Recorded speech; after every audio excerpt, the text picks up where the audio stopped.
Juan es un nombre perfectamente identificable, ¿no? Reconocible. ¿Cómo llegaron a este título ustedes? Bueno, quizás ahí te voy a contradecir. No sé si todo el mundo conoce Puan en Buenos Aires. Ajá, Algunas personas sí, pero ahora contándole la película a algunas personas nos damos cuenta que no todo el mundo sabe qué es Puan. ajá. Pero bueno, volviendo a tu pregunta de cómo es para afuera contar eso. No, no, no, digamos, ponerle este título a la película. ¿Cómo llegan ustedes a Ah, esa síntesis del título? El título se le ocurrió a María y para mí fue una idea bastante genial porque es como la síntesis irreductible de lo que habla la película, que es un edificio que está en la calle Puan. A su vez, después hay mil sentidos para esa palabra porque es una identidad, una historia, una tradición, un presente, es una forma de ser, de mirar el mundo. Juan es como un gran concepto indefinible, un poco como las palabras que inventan los filósofos a veces. Ajá. Y entonces ahí quedó el título Juan. Ahora, ¿cómo abordaron el desafío de tomar la filosofía como trasfondo, si se quiere, de la historia y al mismo tiempo darle un toque de humor cuando lo que está ocurriéndole al personaje de Marcelo Zubieta, este profesor, es ciertamente dramático, ¿no? La filosofía puede parecer algo difícil, ajeno, que no entendemos, que hay que leer gran cantidad de libros, pero la película por lo menos propone pensarla desde otro lugar, como dice el propio personaje, como una actitud de vida, que es hacerse preguntas, cuestionar, preguntarse por el sentido de lo que hacemos para evitar el hecho de estar en una inercia, ¿no? Que es repetir y repetir una cosa solo porque ya la venimos haciendo, yendo hacia no se sabe dónde, sin plantearnos un horizonte más luminoso. Ahora, curiosamente, este personaje vive en una inercia, este profesor, ¿no? Él tiene un terreno ganado de alguna manera como catedrático, con sus saberes, con su lugar. Él en un momento de la película dice, el único lugar donde estoy seguro es en Puan, ¿no? donde soy alguien. Donde soy alguien, perdón.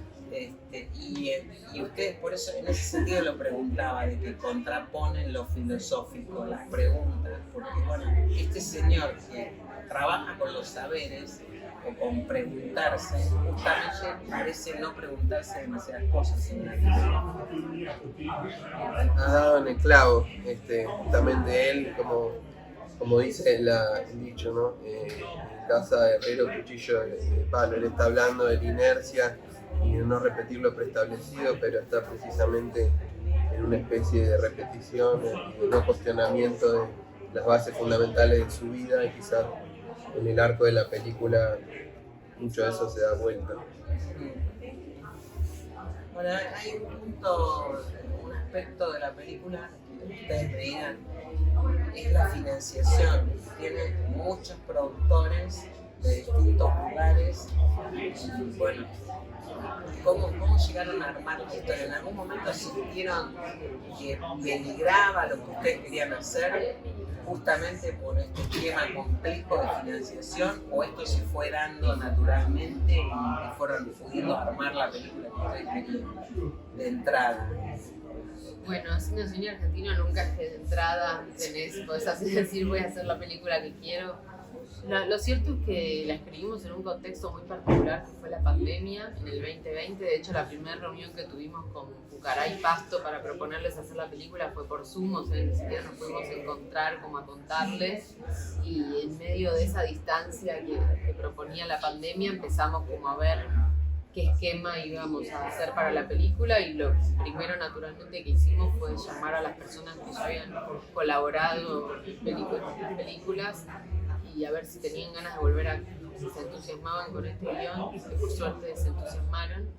Después vino todo un año muy complicado con mucha inflación y donde todo parecía muy difícil, y ahí hicimos como plan A, plan B y plan Z. Entonces estábamos todo el tiempo con reuniones a ver cómo íbamos a financiar la película, porque lo cierto es que a veces las coproducciones están, pero el dinero entra después y los proveedores, los presupuestos te los hacían para dentro de una semana y digo, entonces ahí fue un trabajo muy grande de productores argentinos, Bárbara Sarasola, Bárbara Francisco y Federico Music, encontrándole la mil vueltas. No sé quién ayer decía que hay productores en general y otra categoría que son los productores argentinos, que están ahí como viendo esto, no sé, toda la cuenta esta, la otra, a ver cómo hacemos para poder hacer las cosas. Y bueno, finalmente las hicimos, filmamos en 5 semanas, apretamos un montón, corrimos un montón para poder hacer todo, pero realmente estamos contentos con todo lo que pudimos hacer y cómo lo pudimos finalizar. ¿Ustedes pensaron en el personaje de Marcelo Subioto de entrada prácticamente? En el de Marcelo Pena. El de Marcelo Subioto. Claro, sí.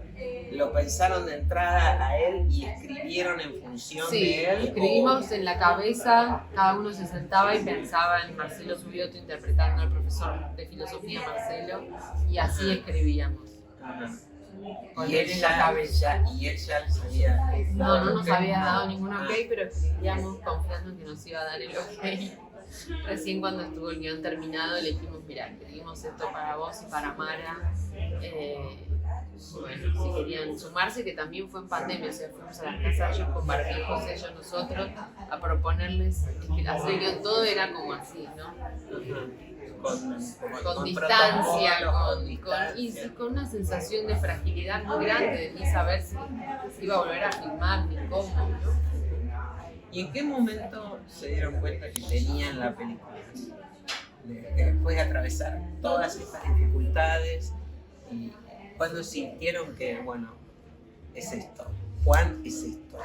No, fue un caso raro, por lo menos para mí, que con la primera versión de guión sabíamos que teníamos algo sólido, que eso no pasa nunca, a mí no me pasó nunca. Con una primera versión siempre más bien se siente frustración y certeza de mucho reescritura por delante, pero con Juan algo fluyó y la película estaba viva, algo estaba vivo y la empezaron a leer y las devoluciones nos confirmaban esa intuición de que algo estaba vivo. Más allá de que después trabajamos en muchas versiones. Algo estaba. Había un corazón de la película, viste que a veces puede haber un guión, pero sí, bueno, pero el corazón, lo que quiero contar no lo pude poner en, bueno, quizás lo que te quiere decir Benjamín es que en la primera versión el espíritu de la película se había presentado. Ajá, estaba. Y después, bueno. Y bueno, también un poco la pregunta anterior apuntaba a eso, ¿no? A medida que se fueron incorporando, bueno, Subioto les dijo que sí, tuvieron esta charla con él, los productores fueron consiguiendo otras fuentes de financiación, ahí la película fue tomando más cuerpo todavía. Sí, con fragilidad, porque mira, cuando filmamos todo el rodaje en Argentina ni siquiera sabíamos cuándo íbamos a filmarlo de Bolivia. O sea, nuestras charlas era, bueno, hagamos esto como podamos, saquemos adelante el rodaje y después vemos, como dicen, los melones se acomodan, cómo hacemos Bolivia, cómo hacemos la postproducción, o sea, fue todo como, no es que este es el esquema hasta llegar al estreno y vamos, no, era como, hagamos esto que podemos, bueno, y veamos el siguiente pasito. Un poco fue así.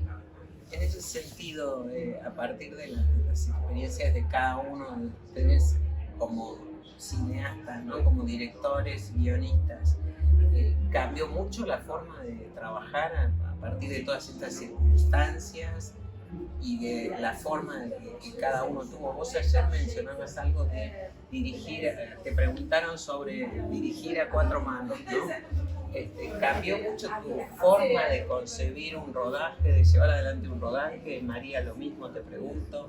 Bueno, ahí haces una pregunta que toca lo personal, porque para los dos es la primera vez que encaramos un rodaje siendo madres y padres de dos niños pequeños.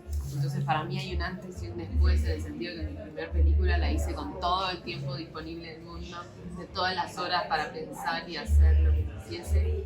Y esta película la hicimos también a 4 manos, y a 4 manos con crianzas y cosas, entonces tuvo esa característica muy puntual de una urgencia todo el tiempo por resolver cosas. Sí, sacamos escenas nocturnas, no hay ninguna porque no podíamos dejar a nuestros niños a la noche solos, entonces la película también está moldeada por nuestra vida personal, que está toda mezclada con lo que es nuestro trabajo. Y en ese hacer a 4 manos creo que sí, cambia mucho cómo uno se planta frente a la resolución de las escenas y las cosas. Y yo, en lo personal, aprendí mucho de María, de su mirada. Sí, creo que todos aprendimos, fue un aprendizaje para nosotros, también porque cada uno tiene una tendencia a cosas que le salen más fácil, cosas que no haría, y de pronto el otro se pone a hacer algo que le sale fácil, y bueno, es como también aprender determinadas cosas. O a mí, por ejemplo, que hace muchos años doy clases de dirección de actores y voy por una línea que va muy por un lugar, me encanta cómo él también dirige actores, es otra forma completamente distinta. Y me divierte mucho ver cómo él encuentra la manera de dirigirlos, y eso me encantaba de ver.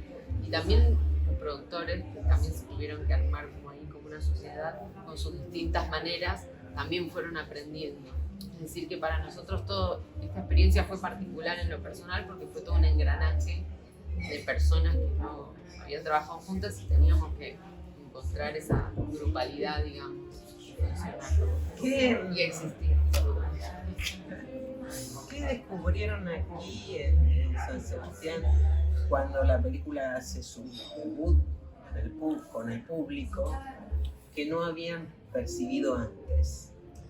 Bueno, solo tuvimos el estreno y es generoso, muy generoso el público de San Sebastián. Es hermoso que cuando ya empiezan a pasar los trailers de la sección está todo el mundo aplaudiendo. O sea, es como un público que va a celebrar, a abrazar la película. Claro. La sala es hermosa, tiene muchas butacas, mucha gente, es lindo ver una sala tan grande, sobre todo porque uno tiene, con una sala tan llena, tiene esa sensación realmente de que la pantalla como un dialoga y es un ida y vuelta con los espectadores, y en el caso de una película que trabaja con el humor, sentir como toda una sala se ríe y dice, oh, como una cosa cálida y bellísima de estar ahí, fue muy lindo eso. Y todo funcionó como, digo, la risa apareció en el momento que ustedes esperaban que tenía que aparecer, o no, o funcionó de manera contraria. Me refiero también a eso, ¿no? Mirá, ¿Qué descubrieron de Juan ahora que está andando con el público?